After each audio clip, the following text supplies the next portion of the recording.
So welcome to another session of Neighborhood Networks, Philadelphia Neighborhood Networks This Week in Council. Really appreciate you guys coming on again. For those of you that missed the last session, we did record it and sent it out in an email.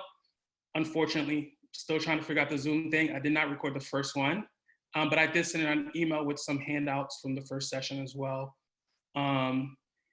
And just letting the folks know, there's a possibility in the future we're going to do this again next council session. So if you missed the first one, don't worry. Then there will be other opportunities. So thank you again for coming to Neighborhood Network's third session of This Week in Council. Together over the last 2 weeks, the last two sessions, we learned that City Council and our mayor are critical entities in changing our communities.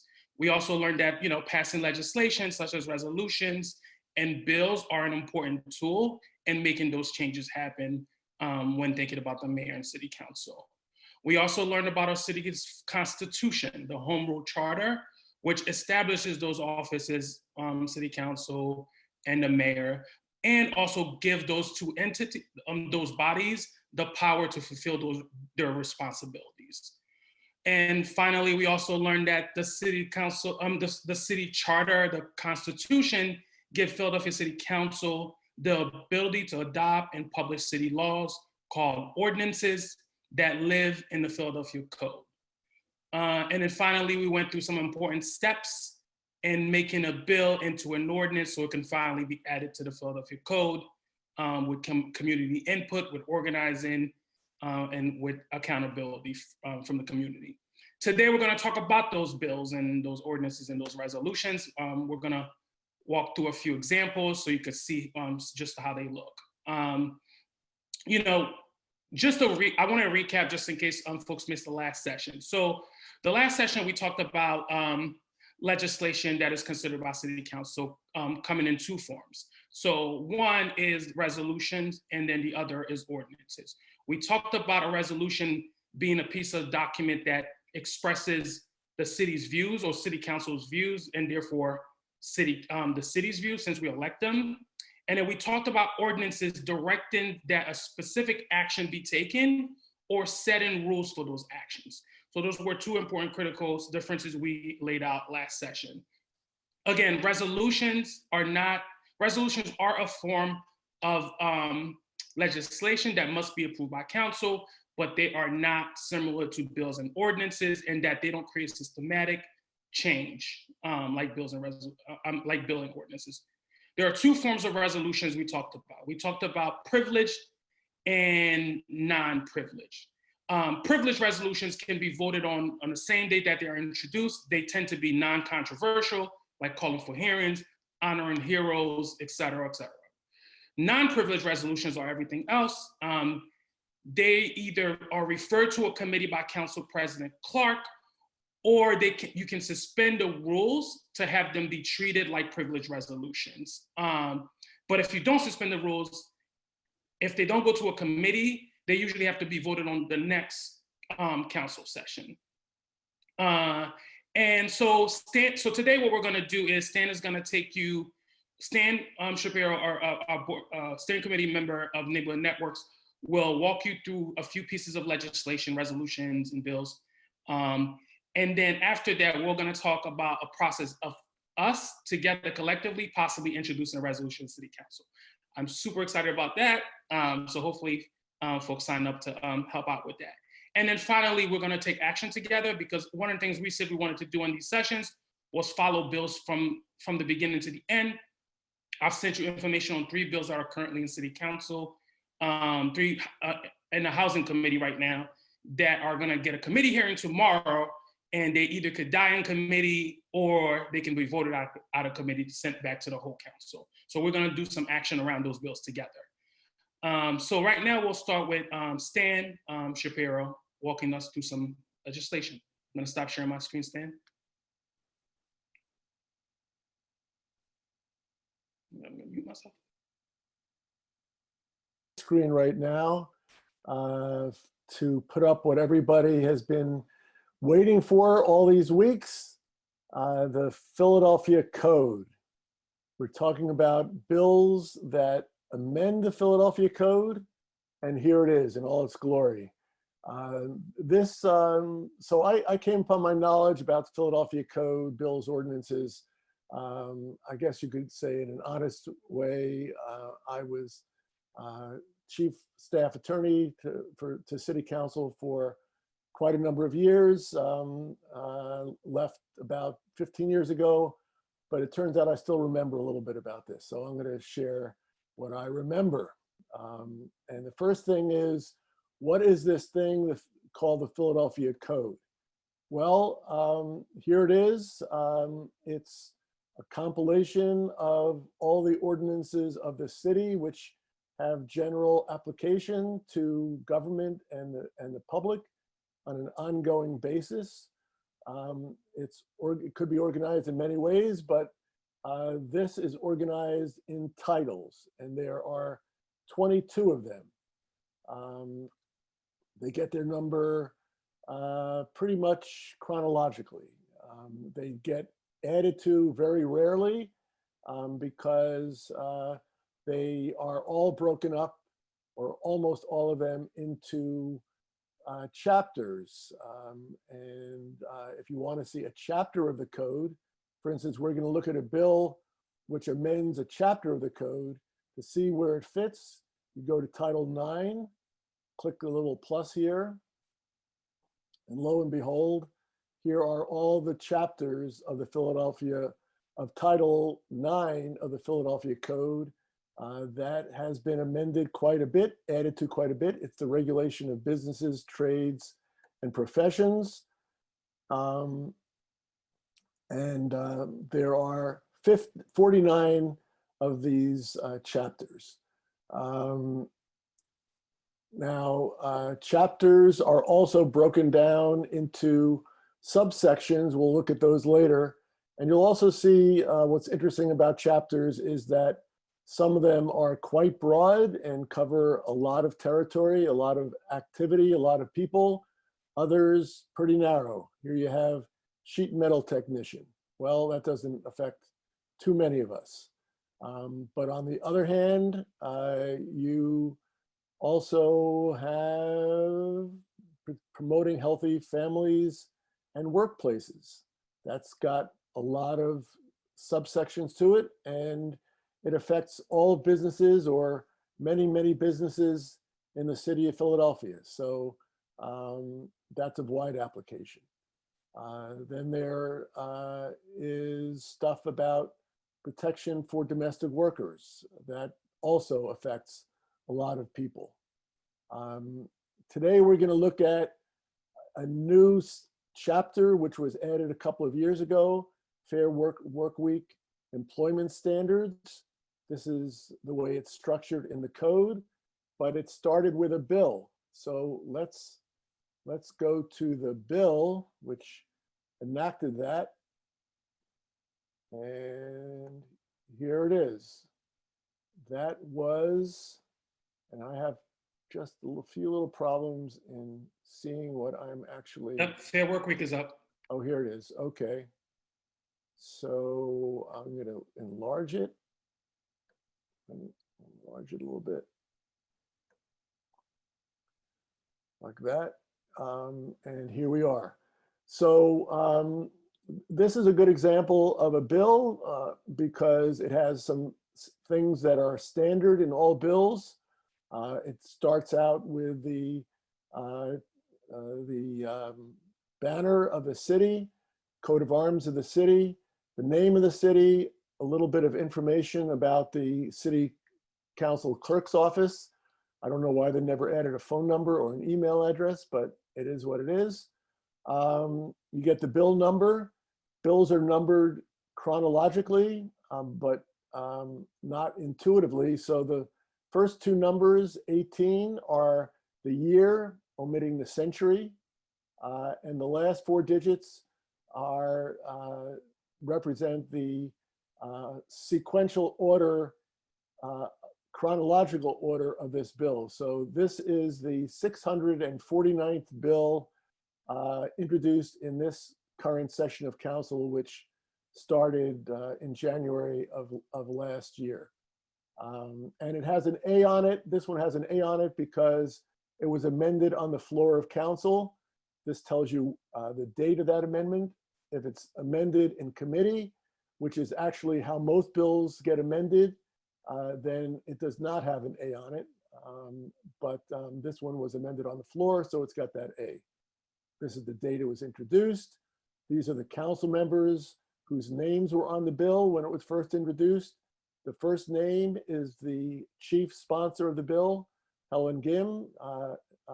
Councilmember Gim would have been responsible for actually recruiting these other folks to sign on to the bill. Some council members are more, some less anxious to get other names on there. Councilperson Gim did recruit some others. Next, you see the committee to which the bill was referred. All bills to get enacted must be reported to a committee, must have a hearing in that committee, must get reported out of that committee. Then you just have the words "an ordinance" to distinguish this from a resolution. And then you have the caption of the bill, which is also a short description and summary of the bill. And right at the beginning, it lets you know that this is amending part of the code and tells you which part, and then a little summary of what it does. Very short. The next thing that you see are magic words. These are words which for some reason the city charter, the framers of the charter thought were so important that they put them into the charter. Every bill has got to have these magic words in it. Otherwise, it's not a law. So if it's malpractice if you draft a bill and you don't put those words in. Section 1. Now, this is section 1 of the bill as opposed to a section in the code. Bill sections differentiate between different things that the bill does.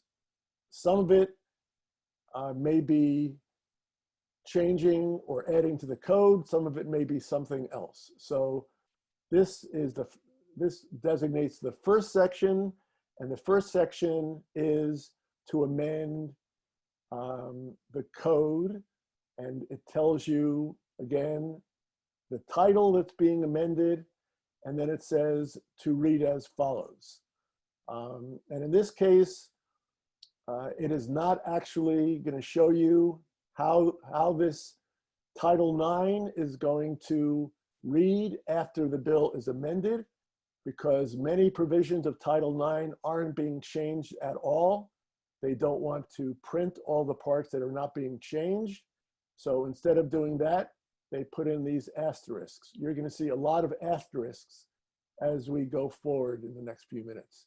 So this indicates that although we're amending Chapter 9, or we're adding Chapter 9, 4600, there were previous chapters we're not going to see. You can see those if you go to that website, which shows you the Philadelphia Code. But we are not showing in the bill. There's no reason to show chapters 9, 100 through chapter 9, 4500. Those aren't being changed. Now, anything that is being changed, anything that changes the code, like the addition of chapter 9, 4600, you'll see is in italics.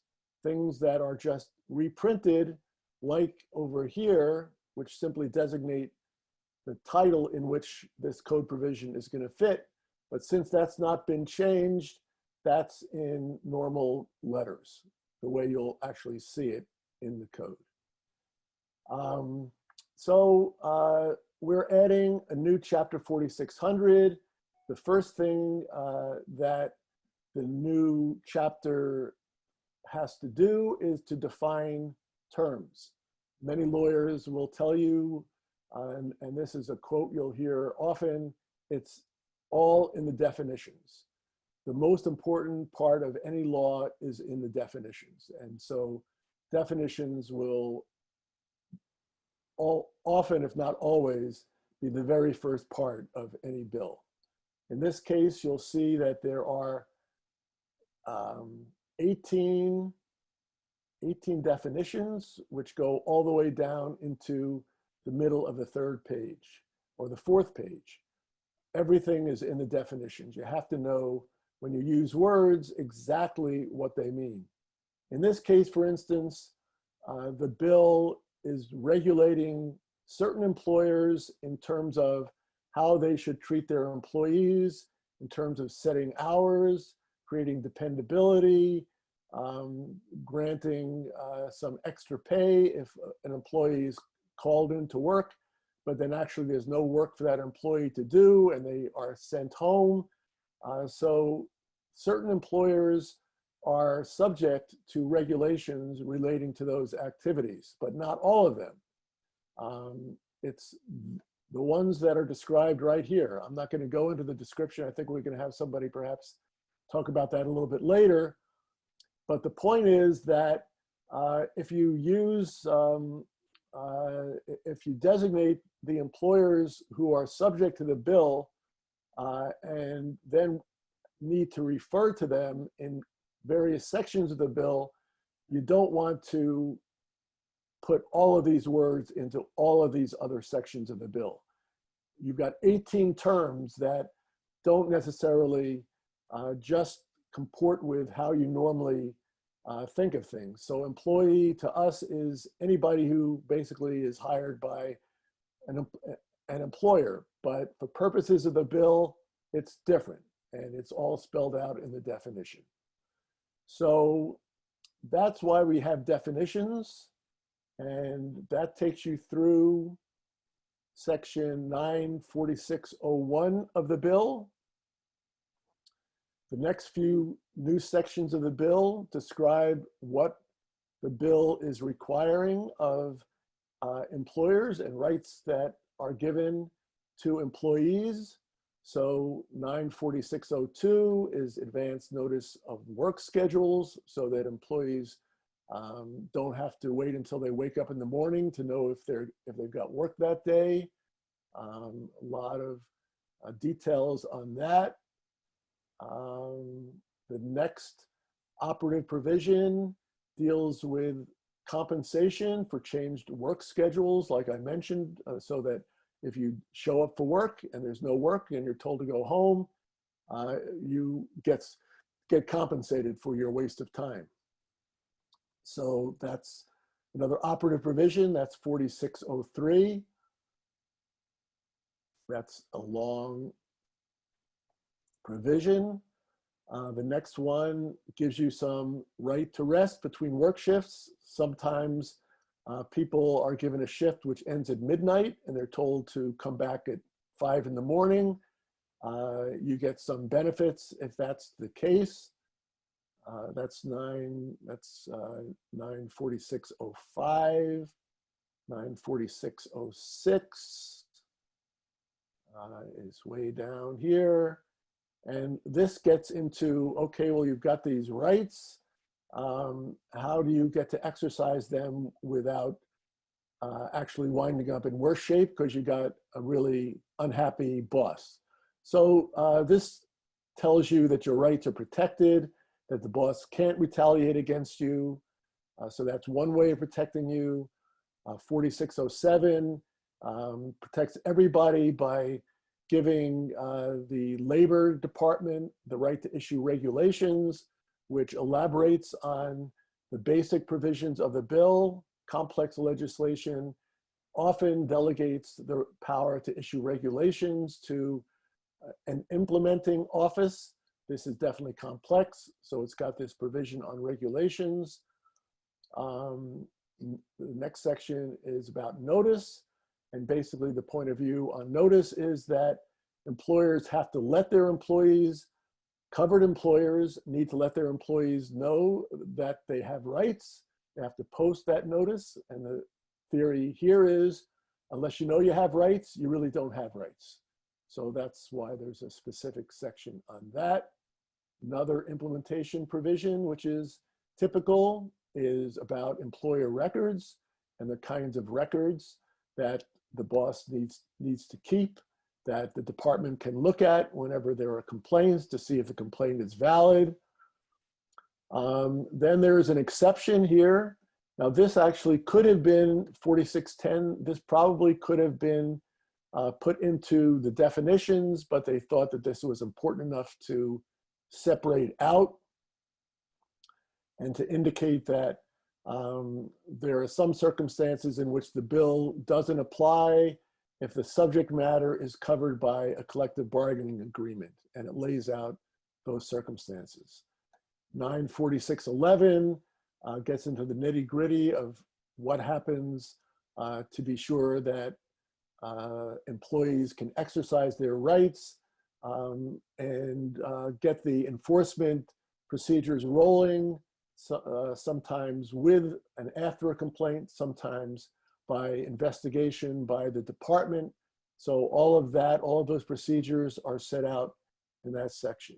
All of this is new, all italicized.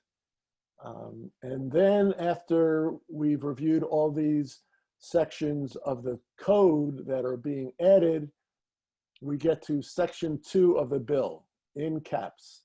And it merely relates to when this bill becomes effective. It's not part of the code, but it tells you when the code takes effect. In this case, it was January 1st, 2020. Now this section number and the earlier section number, which says what the bill is about, they are not in the code. They are only in the bill itself because they're about the bill.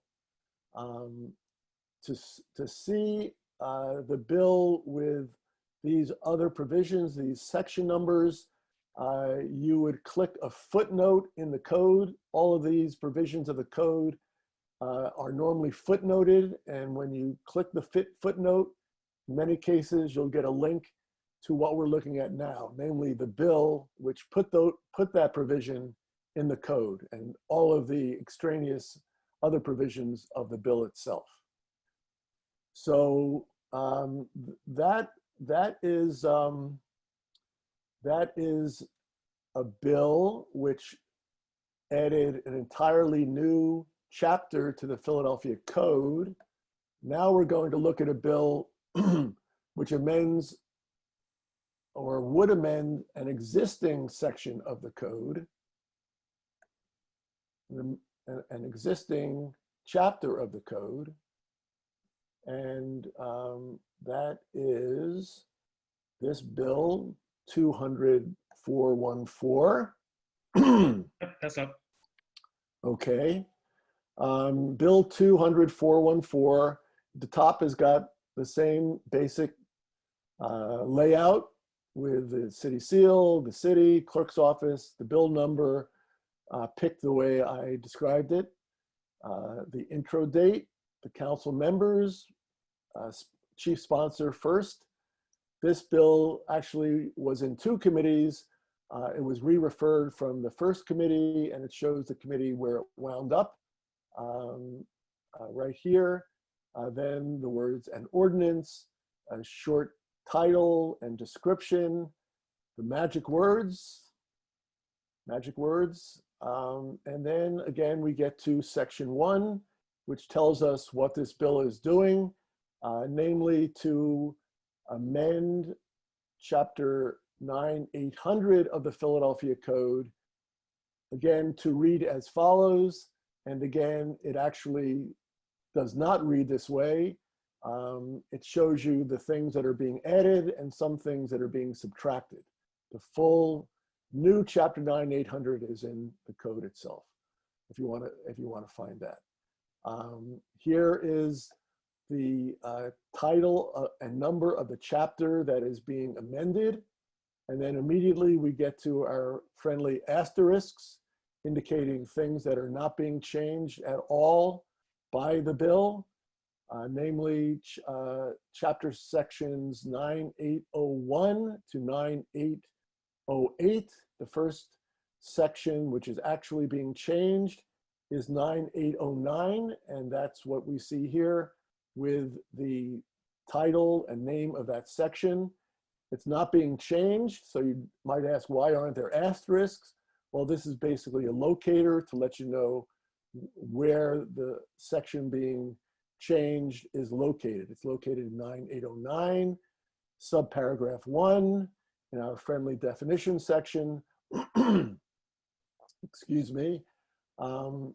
Again, it's not amending all of the definitions, so it's got your asterisks here. The first definition is 1A. 1A is not there. The first one that we see is 1B. 1B has words in it that are not being changed at all. For comprehension purposes, again, they are printed here in plain type.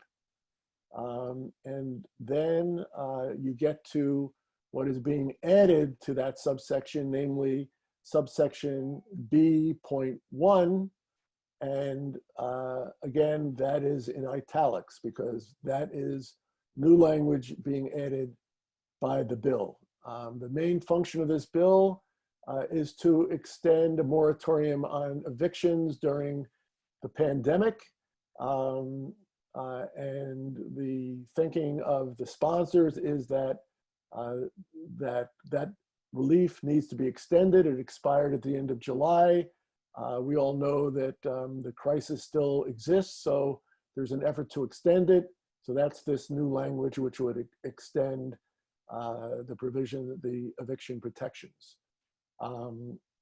After subsection 1, which contains the definitions, there is another subsection 2, but it is not at all affected by the legislation. So instead we have our friendly asterisks, and we go to subsection 3, which is being changed. Words not changed are just as they were. Then you have words that are being changed in italics. That's all that happens there.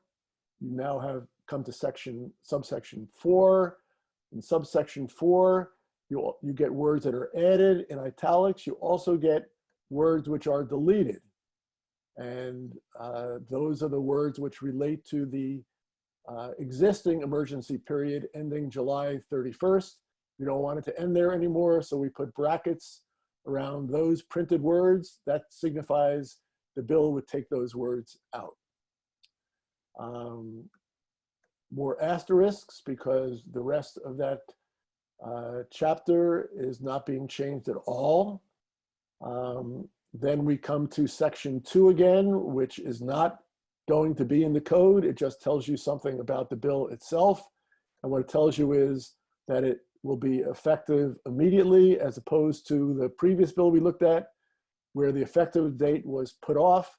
Here, this bill, if it's passed, will be effective immediately. So those are the two main kinds of code bills. There are many other kinds of bills, although probably 80 to 90% of all bills do amend the code. There are a variety of other bills that approve contracts, that put charter changes on the ballot, that have an impact on the budget. Steve is going to send some of those around. They're much simpler and easier to figure out.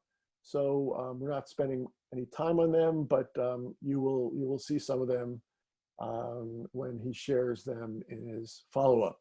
I'm going to say a little bit about resolutions at this point. And I'm going to use as an example this resolution. Very good. Resolution 200-531. That is currently pending before City Council. All the same stuff at the top. Resolutions and bills have the same stuff at the top, except instead of bill, because it's not a bill, it's a resolution, you've got resolution number. The numbers are picked the same way. Introduction date, council member Thomas did not seek additional sponsors, so just his name is there. Between these lines would be the committee that the bill is referred to, if there is such a committee, but this is a privileged resolution, doesn't need to go to committee, did not go to committee. So there are no words in this space. Instead of ordinance, not surprisingly, we have the word resolution. And instead of section numbers, resolutions go right to the heart of what they do, first, they actually do have something similar to what bills have, namely a short description of the purpose of the resolution. And here it's to encourage the First Judicial District to do stuff. As we've said, resolutions, many of them are urging other governments or people to do stuff. And right at the top is letting you know that this resolution is encouraging the First Judicial District to do something. Then we have the whereas clauses. You normally don't have whereas clauses in bills, although you can have either whereas clauses or something very similar to whereas clauses, which are called findings in a bill. They might or might not wind up in the code. That's up to the drafter.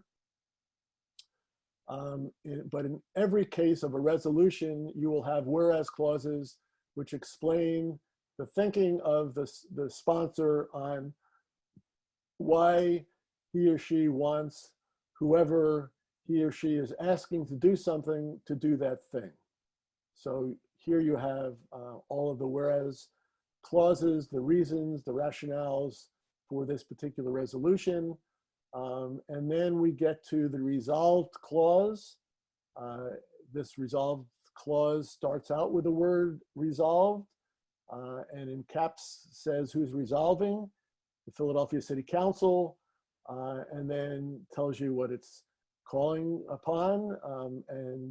When you compare these words to the caption of the resolution, you'll note that they're virtually the same. So once you've written the caption, very easy to write the resolved clause or vice versa, whichever you're happiest doing. And I think that's pretty much it. If there are questions in the chat, I can get to them at the end, yep, or however you want to do it. Keep going, but there's folks feel free to keep dropping questions in the chat. Okay. So I'm done, I think. Great. So I guess I wanted to first ask, I know there's a few folks here that were involved in the Fair Workweek fight.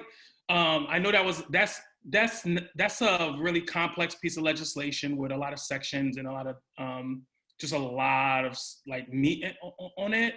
But I will say, you know, covered individuals, enforcement protection, all of that, right? It's a process that you're fighting for, right? Because there is always opposition to these legislations. The Fair Workweek bill, you know, the chamber was, and other folks that that represented major corporations were on the other side of the table trying to water down the bill. This, you know, the Fair Workweek bill has a lot of stuff in it, but this is where like a bill could become weak or like watered down because you start to pick at the definitions. Well, how about businesses that are 1,000 employees or more, right? Like this is where like your opposition will try to like make sure that the bill is weakened and doesn't impact them in any way. So I'm wondering if I think Madison, are you able to share like just like what that process looked like when you guys were fighting for Fair Workweek? Oh, sorry. Sorry, I couldn't get off mute fast enough. Like the process of like the bill and everything? Yeah, how was it working with the chambers, trying to get everything on the bill as a worker? Okay. So I remember, and this was probably like a very transformative moment in my life. I was invited to a roundtable with city council members, union members, union leaders, people that worked with nonprofits like me, and people from Chamber of Commerce and people that worked with corporate businesses. So I remember the table I was at, I was with a corporate person from Five Below, a corporate person from Aramark, and someone from McDonald's. And I remember, and several people from Chamber of Commerce. And I remember sitting there and like having a discussion with them and telling them, these are the issues people that work for you face. And pretty much they would tell me like, oh, you're lying. we treat our workers with dignity and respect. But to be honest, like every council member that was there, like didn't believe them. Like, but they really pushed hard to get people to introduce amendments for the bill and to compromise. And there was a lot of compromise. Like we wanted the bill to have 2 weeks advance notice of schedule, but it was changed to 10, and then after a year it would go to 14 days. And then there was a lot of like little pieces that they wanted changed, like how much like a certain fee would cost. Like it was originally, I don't know, $100, and they put it down to like $40. So there was like a lot of back and forth about negotiations between like Chamber of Commerce and like labor leaders. And then also when negotiations were happening, city council only had like big heads like in like the negotiations with them, like union leads and people from Chamber of Commerce, and wouldn't have people like myself in those conversations.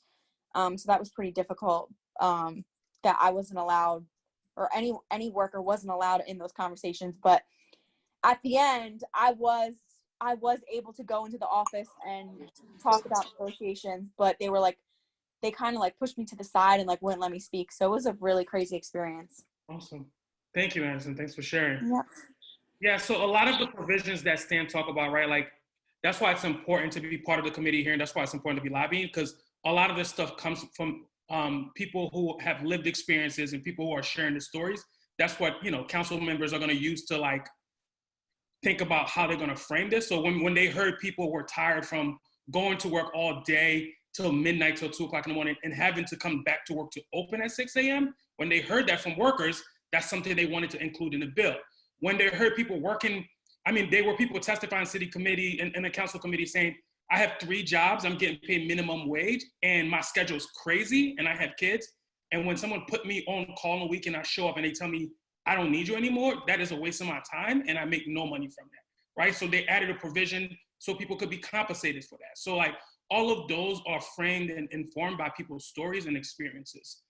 So yeah, really, that was really an amazing fight, and it is one of the stronger fair work week bills around the country, and they have a lot of fair work week bills. So that was pretty amazing, and also like a huge coalition. Stan dropping his petition from the table, the top of the council, people packing City Hall, having all these unions involved, having all these grassroots organizations involved, really made this happen. So really appreciate you, Madison, for sharing that. All right, so I'm gonna continue. Stan, I'm gonna try to get you to answer one or two of the questions. Okay. So one of the questions coming from, if I'm saying your name, I apologize, Karen was, why isn't the effective date included in the code? Is it because if it's included in the code, that assumes it is currently effective, implying that the code doesn't get updated? And then there's someone else actually asked, how often does the code get updated? I'm not sure how often it gets updated. I know it's not as instantaneous as it should be, because I just happened to check today about some tax changes that were made in June, and this is October, and they're still not there. So that's kind of disturbing. If you're somebody who'd like to pay the right tax rate and you go to the code, you won't find it there. I don't really get that. No, it goes in, well, it should go in the code. It's part of the code as soon as it's enacted. The effective date probably ought to be there, but what you need to do if you really want to be sure is click on the footnotes, which are sprinkled throughout, which will show you how you can get to the actual bill, and then you'll have to look at the bill. Unfortunately, that's the way it is. Sometimes those effective dates are put into the code sections, but normally, unfortunately, they're not. Awesome, thank you, Stan. I think the other questions will probably be answered in our email. So I'm gonna move on for the sake of time. Share my screen again. Hopefully you can see it. All right. Oh. You weren't supposed to do that. I am so sorry about that. Where?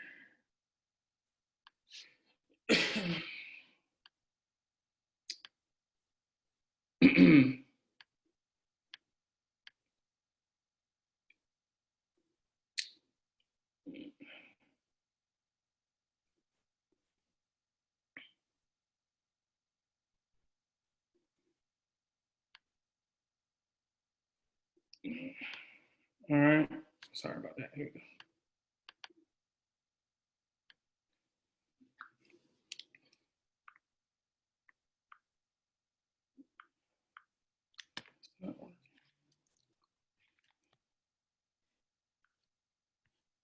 Can everybody see my screen? It's just perfect. Okay, great. Awesome. All right, thank you, Stan. So Stan covered resolutions and ordinances. Really appreciate that, Stan. Thank you, Madison, for sharing your story. So the next thing we're gonna do, as Stan mentioned, as I mentioned earlier, we're gonna work on a few resolutions together as a group. There's about almost 60 people on this call. It would be super awesome if we together worked on a resolution and demanded that City Council introduced it. I think that would be super awesome. So I came up with a few ideas that I think that City Council members would be interested in. I don't know if anyone know these two women, but they just won the Nobel Peace Prize for introducing a new method of editing the genome. And you know, this science is, yeah, so. Chemistry prize, not peace prize. I thought they won the Nobel Peace Prize for chemistry. There is only one Nobel Peace Prize for peace. There are 6 or 7 Nobel Prizes by specialty. So, yeah, appreciate the clarification. So these two women, so you remember what we said earlier, you can introduce a resolution to congratulate people. So we can introduce a resolution to congratulate these two women. Remember the Jackie Robinson resolution I mentioned? When we did that at City Council, we try to get Jackie Robinson's widow to come to Philadelphia to accept it. Oftentimes you see council members introduce a resolution and then present a copy of it on the council floor before they get started. I'm not saying that this would happen, but it would be pretty cool to do one for these two women and then reach out to them, let them know we did this as a city. We can also, another idea is like maybe doing a resolution on Indigenous People Day. I think a lot of folks were celebrating that around the country on October 12th, as opposed to celebrating Columbus Day. So we could introduce a resolution. I think council did it a few years ago. I don't think they introduced one today. So we could work on resolution. It could be anything we want. We can make the we could make the month Indigenous People Day. We could talk about, you know, why it's important in this moment to celebrate indigenous cultures and in light of everything that's going on with white supremacy and our president, quite frankly. So I think that would get people's attention and could really be significant. You can obviously celebrate and honor people or individuals. I'm pretty sure Gritty's been celebrated a lot through resolutions, but if you could think of another mascot or another entity that should be honored, that's an option. Gritty did get his own resolution, which made, I think, national news actually, which was crazy. Of course, with everything going on with election, and I know folks saw the bad things happening in Philly statements, that's trending right now. So if we did do a resolution asking Donald Trump to leave the White House based on his corruption, and then, you know, play with the bad things happening in Philly thing, I think that would get some attention, and council folks would be interested in a resolution like that. And then the other resolution I was thinking we could probably work on, something about around protecting our democracy. We could call on the Department of State, we can call on the federal government, we can call on like just the city commissioner of Philadelphia to make sure that every vote is counted, protect our vote. There's so many things we could do around elections. As you saw, Council Member Isaiah Thomas' resolution was calling on the courts to expunge evictions. So there's a lot of things we can do with resolution, but these are just a few ideas. At the end of this call, I'm going to send out a survey for everyone to pick which resolution you think would be super interesting to work on.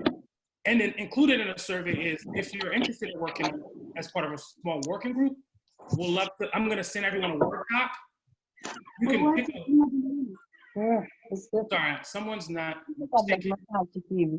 Someone's not muted. Thank you. I'm going to send out a Word doc and everyone to, we're going to work on this resolution together. And then hopefully we can meet for an hour on Saturday to finalize it. And then next week, we will call council members to try to get some interest. So the other thing we said was we were going to follow a couple bills that, you know, are important and that just, that were just introduced. And I think Stan used one of those bills as an example, one of those housing bills. We said we wanted to follow a bill from its conception to perhaps it becoming law. I think I also sent 3 of the housing bills after the last session. Those bills are part of what was called the Emergency Housing Protection Act, which was 5 bills that passed in June. That included protections such as like a ban on evictions, payment plan with landlords, a waiver of late fees for tenants struggling to pay their bills in this moment. But most of those protections, as Stan mentioned, ended August 31st. So you saw the bill trying to extend those protections to December 31st. Councilmember Gam and Councilmember Gauthier introduced new legislation September 10th to extend those pieces of legislation. I'll just say like we are still in a pandemic. That's just the reality. And people are looking for stable housing and to be safe in this moment. So these pieces of legislation are not only trying to help people stay in their homes and stay safe, but to be honest, it's a way for landlords to get paid, right? And I'll talk about what that means a little bit. So these are the 3 bills that were introduced September 10th. They are currently in the Housing Committee, and they are gonna get a public hearing in the Housing Committee tomorrow. So the first bill is an eviction moratorium extension. Basically, it is what it says, right? Like landlords cannot file for evictions or further pursue any evictions already filed until December 31st. There is, of course, an exception to if someone presents a threat or is about to harm someone. It also includes businesses who can prove that they had a COVID-19 related hardship. So no evictions on businesses as well as tenants. The second one is the repayment plan that I mentioned. This also ended August 31st. It basically means that tenants who are struggling to pay their bills in this moment would have 9 months to pay their back rent, essentially. And on top of their current rent, right? But instead of kicking someone out, you come up with an agreement for them to pay it over a long period of time, over 9 months. And then the third one is supposed to work with those 3, with those other 2. You can't put late fees on top of the back rent if people are trying to pay them, right? Like, because then that just puts people in a cycle where they get in more debt and more debt, and they can never get out of that hole. So those 3 bills are supposed to work together to give tenants and landlords an opportunity to, right, the tenant to have a safe home and the landlords to get paid. So those are the 3 bills that are coming up in City Council for hearings tomorrow. I will send an email if you want to watch. You can watch it live to see people's testimonies. The only other thing I will say is like, this also helps landlords, because I know in the last session someone said, what about landlords, right? If people can't pay their bills and if millions of people are unemployed, landlords are not going to be able to get paid in this moment. So this is a moment where we all have to come together to support each other to make it through this. And quite frankly, people being in the streets and homelessness and mass evictions is also going to cost the city money and resources, right? Like this is not something that you can, like, it's not going to go away if we don't work together. There's also money at the federal and state level for landlords to directly apply. The money goes directly to landlords when people apply for them. I'll send more information about it, but it's like $1,500 a month. So, right, there's a diversion program, then the eviction moratorium, there's a waiver of late fees, there's no eviction. All of this is supposed to help the tenant have enough time to apply for those federal funding so that they can then pay their landlords. So this is like a bill that's trying to help everyone make it through a global pandemic. So one of the things we said was petitions was a thing, right? We need petitions, we need to show council people support for these bills tomorrow. There is possibility that some of these bills might die if folks don't help, because there are strong opposition from HEPCO and real estate and lobbyists that, quite frankly, represent corporate developers and not small landlords, right? Because we know small landlords are out here trying to help, and like they need to pay their bills too. So this is something that's meant to help them, right? But people who are representing big corporate developers do not want these bills to pass. So if you have a moment, I want you to take out your phone. I want you to use this opportunity to tweet, Facebook, what you see on the screen right now, and use the hashtag #ProtectPhillyRenters. The first tweet is just talking about like how there are 4,400 evictions pending right now, and that grows every day. So we are asking City Council to pass these legislations out of the Housing Committee so it could come to City Council for a full vote. Those are the people at the bottom left are the sponsors, but actually I'm going to put in the chat.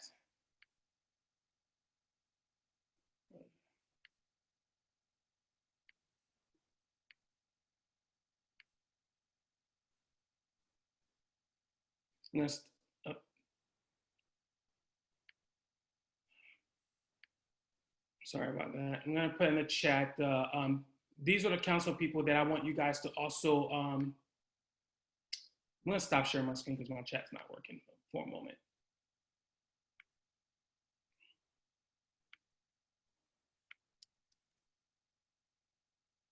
These are, I'm putting in the chat, members of the Housing Committee that will be voting on these bills tomorrow. The people I want you guys to pay particular attention to right now, who are still a no vote right now, are Councilwoman Maria Quinero Sanchez, Councilman Alan Dom, who obviously owns real estate in the company, so it's in his self-interest these bills don't pass, as well as a council member Cindy Bass. So these folks are still kind of either a no vote or not supportive. And if they do not support the bill, it will not pass. I'm gonna put back the text again, and I'll give you one more minute to do that. I'm sorry, it's a lot happening. All right, so I'm putting the text back up. We'll just do one more minute. And don't forget to use hashtag #ProtectPhillyRenters if you post on Facebook. As you can see, Facebook is usually longer messaging around why we need to protect people right now as they are trying to socially distance and stay at home to not spread this disease, this virus.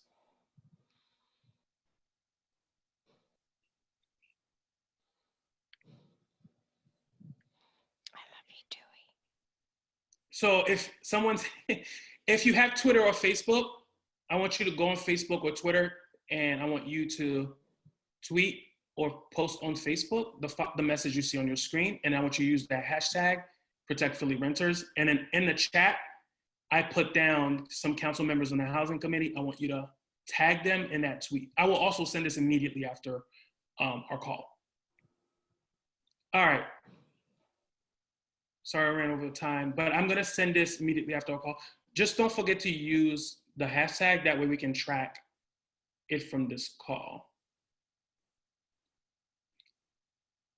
Cool. The last thing I'm going to post is the survey. If you wouldn't mind completing the survey, it just basically let us know how we can improve the session if we do this again next council session. And it'll also ask you if you're interested in working in a resolution. And if so, if you're available on Saturday to finalize it. I'm gonna put the survey in the chat box right now.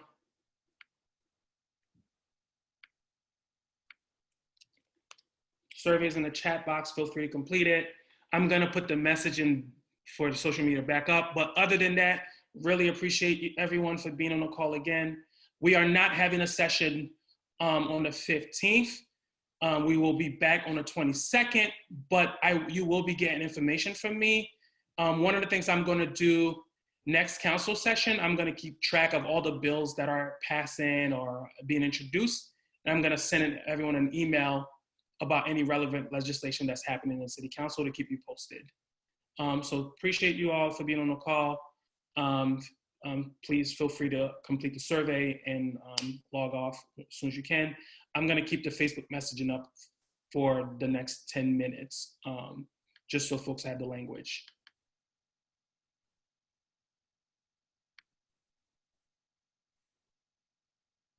And don't forget to tag your council person. Tag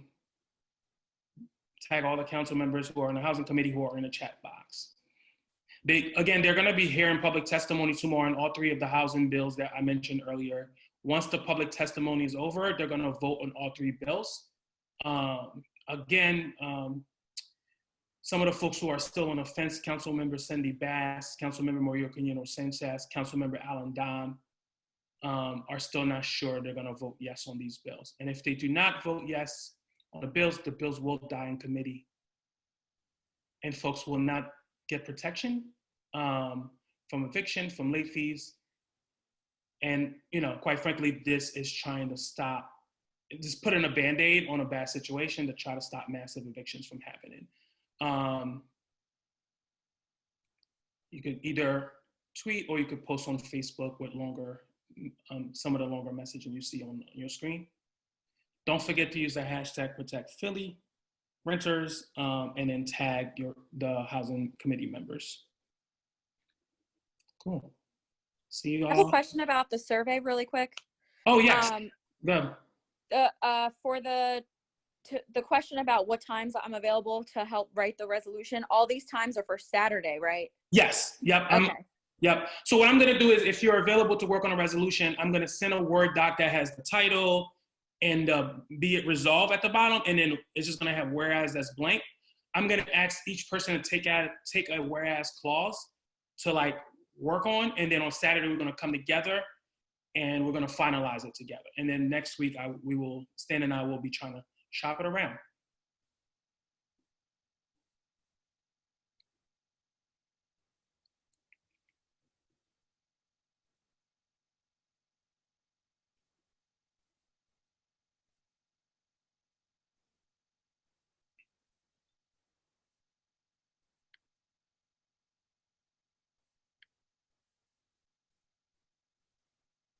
I love it. I assume we still have people on the call because you guys are completing the survey and tweeting and Facebooking away.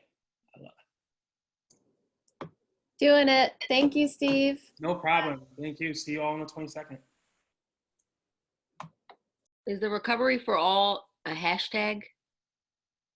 Did you say? No, it's Protect Philly Renters. I don't have. Okay. There's other hashtag that I suggested in the chat box, but the main one is Protect Philly Renters. Thank you. No problem.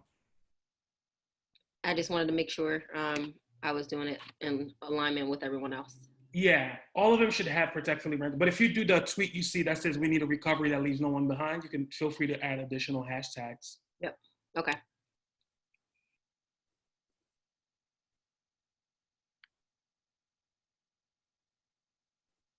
Thank you, Steve. No problem.